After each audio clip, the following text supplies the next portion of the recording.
So here we have the Nissan Qashqai N connector on a 16 plate. I'm going to start off by showing you around the outside of the car, and then we'll hop in and run through some controls on the inside. But from the outside you can see it's a 5-door car with alloy wheels and tinted windows. Let's start off inside the boot and then work our way around the rest of the car from there.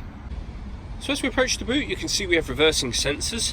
This car's also got a 360 parking camera, which I'll show you when we're inside the car. Plenty of boot space, along with that 60/40 split folding rear seat.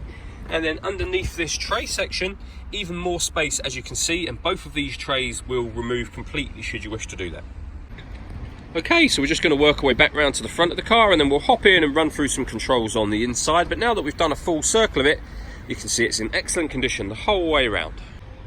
Just briefly before we climb in, I think it's well worth seeing the interior from this exterior point of view. There's plenty to run through on the dashboard, so let's hop in and we'll do that now. Okay, so now that we're inside the car, we're going to start with the dials. On the left-hand side, we have the rev counter, and on the right-hand side, the speedometer and fuel gauge.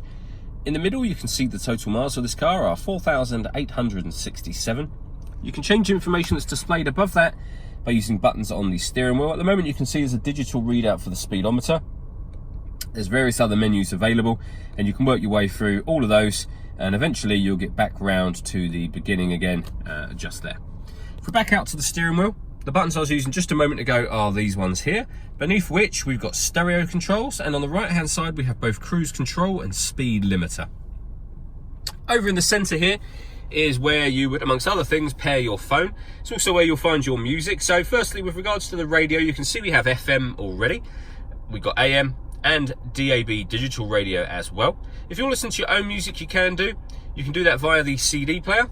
This car's got auxiliary and USB inputs, and you can also stream your music wirelessly via Bluetooth audio as well. So plenty of ways to listen to your music. And on top of that, this car's got satellite navigation.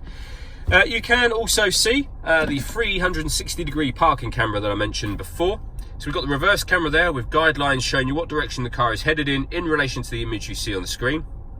And on the left hand side, we have a bird's eye view image of exactly where the car is parked right now. And it goes a couple of steps beyond that. We can have a front facing camera and the bird's eye view, or a front facing camera and the front passenger side wheel. So with those cameras, it does make it very easy to park this car. Below that, we have dual zone climate control, so you can adjust the passenger and driver temperatures, fan speed up and down from there.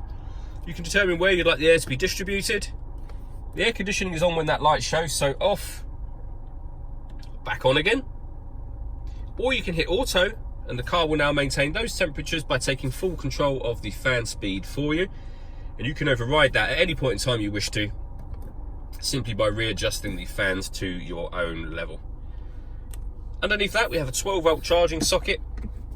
We have the electronic handbrake, the gear lever for the fully automatic gearbox, and then inside the central armrest, a second 12-volt charging socket, as well as the auxiliary and USB input. Okay, so the last thing I wanted to talk about is the panoramic glass roof on the car. You can see the sun blind is closed at the moment. If we press the button up there, that will now open all the way to the back of the passenger seats, and that lets in a huge amount of extra light, as you can see. All that leaves me to say is thank you for taking the time to watch this video. If you'd like to come and see the car in person and have a test drive, please feel free to call any of our MJA sites. We'd love to hear from you soon.